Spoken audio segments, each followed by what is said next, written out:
샬롬 사랑하는 주예수교회 성도 여러분, 오늘은 11월 25일 금요일입니다. 우리 추수감사절 잘 보내고 계시죠? 오늘도 감사와 찬양이 넘치는 오늘 하루 되기를 바랍니다. 오늘 찬송가는 새 찬송가 67장 영광의 왕께 다 경배하며 함께 찬양하시겠습니다.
아멘. 우리 영광의 왕을 찬송합니다.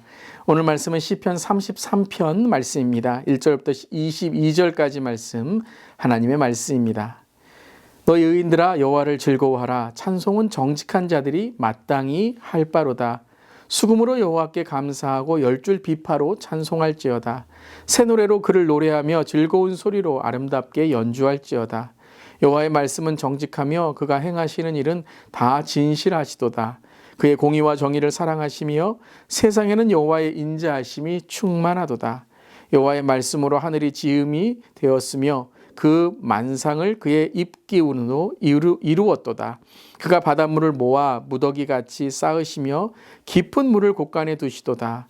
온 땅은 여호와를 두려워하며 세상의 모든 거민들은 그를 경외할지어다. 그가 말씀하심에 이루어졌으며 명령하심에 견고히 섰도다. 여호와께서 나라들의 계획을 폐하시며 민족들의 사상을 무효하게 하시도다. 여호와의 계획은 영원히 서고 그의 생각은 대대에 이르리로다.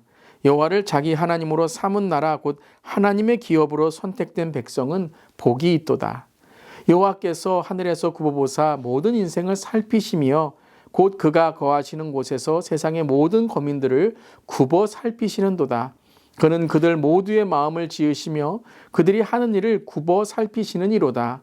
많은 군대로 구원 얻은 왕이 없으며 용사가 힘이 세어도 스스로 구원하지 못하는도다. 구원하는 데에 군마는 헛되며 군대가 많다 하여도 능히 구하지 못하는도다. 여호와는 그를 경외하는 자 곧 그의 인자하심을 바라는 자를 살피사 그들의 영혼을 사망에서 건지시며 그들이 굶주릴 때에 그들을 살피시는도다. 우리 영혼이 여호와를 바라며 그는 우리의 도움과 방패시로다. 우리 마음이 그를 즐거워하며 우리가 그의 성호를 의지하였기 때문이로다. 여호와여, 우리가 주께 바라는 대로 주의 인자하심을 우리에게 베푸소서. 아멘. 하나님의 말씀입니다. 하나님 말씀에 감사합니다. 하나님을 찬양합니다. 아멘. 하나님을 찬송합니다. 여러분, 찬양은 성도가 해야 될 마땅한 일이며 특권이고 또 의무이고 축복인 줄 믿습니다. 찬양이 넘칠 때에 우리의 삶에 하나님의 주신 은혜만이 아니라 능력이 넘치게 됩니다. 찬송을 통해 능력 있는 삶이 되시기를 주님의 이름으로 축원합니다.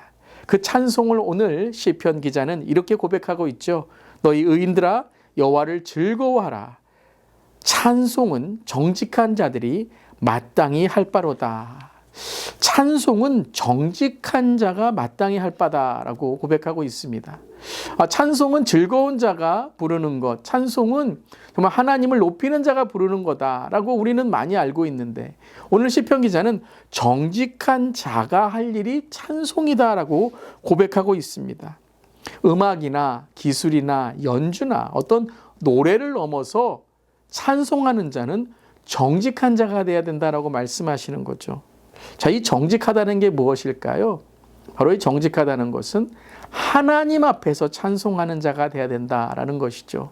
사람들 앞이나 어떤 내 잘하는 것을 드러내는 것이 아니라, 찬양은 노래를 넘어서, 연주를 넘어서, 음악을 넘어서 우리의 삶에 하나님을 고백하는 바로 찬양이 되어야 된다. Praise, lift him up. 하나님을 높여드리는 찬양이 될 때 그것이 바로 하나님이 기뻐하시는 정직한 찬양이다라는 것이죠. 우리의 마음을 한번 돌아보기를 바랍니다. 우리가 찬양하고 찬송할 때에 그 중심은 누구에게 있나요? 혹 나에게 중심이 있지 않나요? 혹 사람들에게 중심이 있지 않나요? 혹 감정이나 내가 좋아하거나 싫어하는 것에 중심이 있지 않나요? 찬송은 정직해야 됩니다. 정직은 뭐라고요? 내 감정에 정직하자라는 것을 넘어서 하나님 앞에 서는 자가 되어야 된다라는 것이죠. 그 정직의 기본이 무엇입니까? 바로 말씀입니다. 4절, 여호와의 말씀은 정직하며. 그렇습니다, 여러분. 찬양의 기준은 말씀으로부터 와야 됩니다. 음악이 좋아서가 아니라, 스타일이 좋아서가 아니라, 물론 그런 것들이 우리가 하나님을 찬양하는데 도움이 되겠지만, 가장 중요한 것은 찬송은 말씀으로부터 나와야 됩니다. 기도도 말씀으로부터 우리가 나와야 되는 것처럼 우리의 감정이나 우리의 소원을 넘어서 하나님의 말씀이 기준이 돼야 되는 것처럼 찬송, 찬양도 말씀이 기준이 돼야 됩니다. 그래서 여러분, 찬송과 찬양은 바로 이 가사가 참 중요하죠. 연주라고 할지라도 그것을 작곡한 사람의 그 마음, 그것이 바로 가사가 되는 것입니다. 찬송은 바로 하나님의 말씀으로부터 오는 것입니다. 그게 정직한 찬송이다라는 것이죠. 특별히 요즘 우리 젊은 우리 청년들, 또 우리 중고등부 학생들이 부르는 이 찬송과 찬양 중에 이 가사가 참 이렇게 신학적이지 못한 부분이 있는 것도 있습니다. 물론 많은 찬양들이 참 좋은 찬양들이 있지만 그것이 단지 어떤 세상의 기쁨으로만 지어진 그러한 노래와 같은 그런 찬양도 있곤 합니다. 그때에 우리가 제대로 해야 될 것은 그들에게 말씀의 기준으로 하나님을 찬양할 수 있도록 찬송의 가사, 찬양의 노래를 넘어서 정말 예배 가운데 하나님의 말씀이 더 중심이 될 수 있도록 기도할 수 있기를 바랍니다. 이것은 단지 가사만이 아니라 우리가 찬양을 할 때의 가사도 똑같습니다. 그냥 가사 자체를 우리의 중심으로 보는 것이 아니라 하나님의 말씀을 통해서 바라볼 때 그 가사와 그 노래보다 더 깊은 하나님의 은혜가 넘치게 되는 것이죠.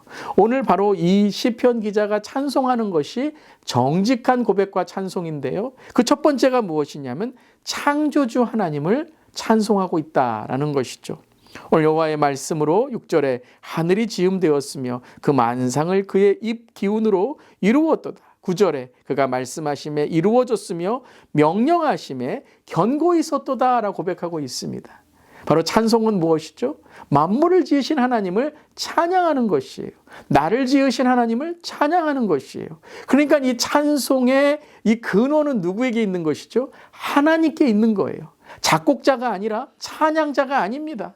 하나님이 찬송의 근원이신 거예요.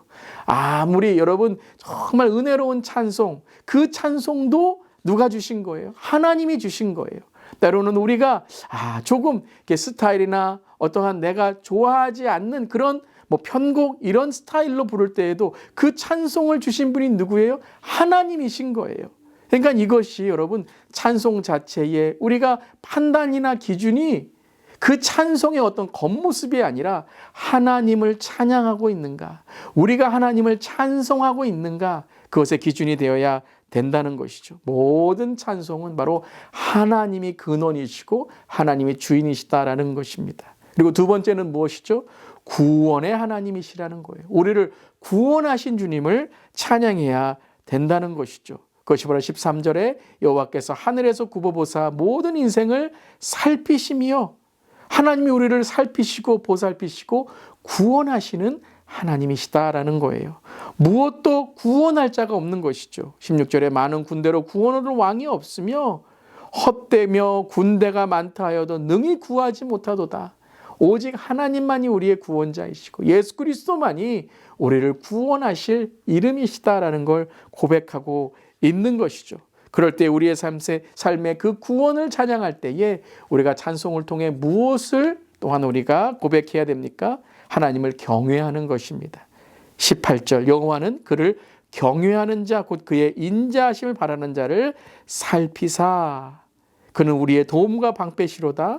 우리의 마음이 그를 즐거워하며 우리가 그의 성호를 의지하였기 때문이다 하는 것이에요. 찬송은 하나님께 믿음을 고백하는 것입니다. 하나님을 신뢰하고 의지하는 것이에요. 그러니까 찬송하면서 회개가 나오고요. 찬송하면서 기도가 나오고요. 찬송하면서 믿음이 하나님께 고백되는 것이죠. 이렇듯 찬송은 단지 노래가 아닙니다.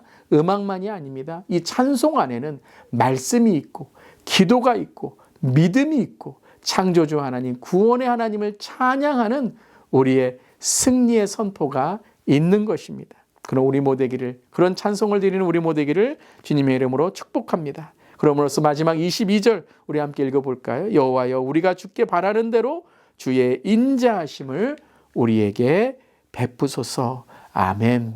찬송을 통해 하나님의 은혜를 경험하게 되는 것이죠. 추수감사절 한 주를 우리가 지나면서 더욱더 감사와 찬송, 찬양이 넘치는 우리의 삶이 되기를 바랍니다. 오늘 한번 가족끼리 모이셔서 한번 찬송을 주님께 들려보시길 바랍니다. 주님의 높고 위대하심을 주 앞에 찬송할 때 가정이, 우리의 삶이, 또 교회가 하나님의 능력으로 회복되고 믿음으로 승리하는 우리 모델 줄 믿습니다. 아멘. 기도하시겠습니다. 찬양받기에 합당하신 주님을 찬양합니다. 주님께 마땅히 드려야 할 이 정직한 찬양, 창조주이신 주님, 구원자이신 주님, 우리의 믿음의 구주 되신 주님을 이 시간 찬양합니다. 우리의 찬송이 자원하는 찬양이 되게 하시고 감사하는 찬양이 되게 하시고 판단하고 그리고 우리가 서로 내가 좋아하는 것만 고집하는 찬송이 아니라 하나님이 누구신지를 찬송할 때 회개가 나오고 기도가 나오고 믿음이 나오고 주님을 만나는 즐거운 찬양이 될 수 있도록 주님 우리의 찬송을 다시 한번 정직하게 하여 주시옵소서. 그리하여서 하나님만 바라며 우리의 삶이 하나님을 즐거워하는 하나님의 기업의 믿음의 승리의 선포가 우리의 찬송이 되게 하여 주시옵소서. 오늘도 추수감사절을 지나며 오늘도 찬양과 감사를 주님께 올려드립니다. 온전히 주님 영광받아 주시옵소서. 주님 감사드리며 예수님의 이름으로 기도드리옵나이다. 아멘. 오늘도 찬송 안에 하루가 감사가 넘치시기를 기도하며 바랍니다. 아멘.